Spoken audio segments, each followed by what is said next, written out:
আমি তোমায় একটা বলছি, আমি যখন ছোটোবেলা স্কুলে পড়ছি তখন ধরো তৃণমূল বন্ধ রেখেছে কোনো দিন, ঠিক আছে? তো এটাই বলছি ধরো 2001-2 ওই সময়। তো তৃণমূল তখন বন্ধ থাকলে একমাত্র তৃণমূলের পার্টি অফিসগুলো বন্ধ হতো, বাকি তো আর কিছু বন্ধ হতো না। তখন আমরা জানতাম, ধরো আমাদের মানিকতলা বেলেঘাটার দিকে যারা থাকে তারা বলতো যে আমাদের ওখানে বন্ধে নাও আসতে পারি, পরেশপালের এলাকা, বাবা মা বলেছে ওখানে ঝামেলা হতে পারে, হবে না।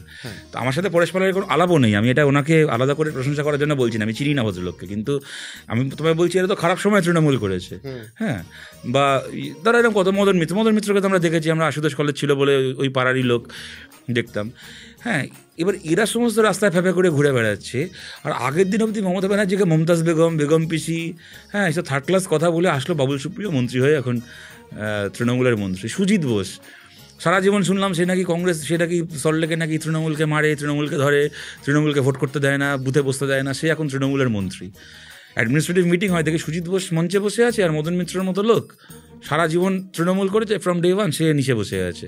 আমি মাঝে মধ্যে বৈষণ্য চ্যাটার্জি মাঝে মধ্যে আমাকে দেখা হলে বলে যে কিরে এরপর তো সিপিএম শূন্য হয়ে গেছে, এরপরে সিপিএম মুছে যাবে, থাকবে না। আমি বলি তো তোমার তাতে কী লাভটা হলো? সিপিএম যখন গভর্নমেন্টে ছিল তখনও কাউন্সিলর ছিল, এখন মমতা ব্যানার্জি এত বছর তুমি এখন কাউন্সিলারই আছো।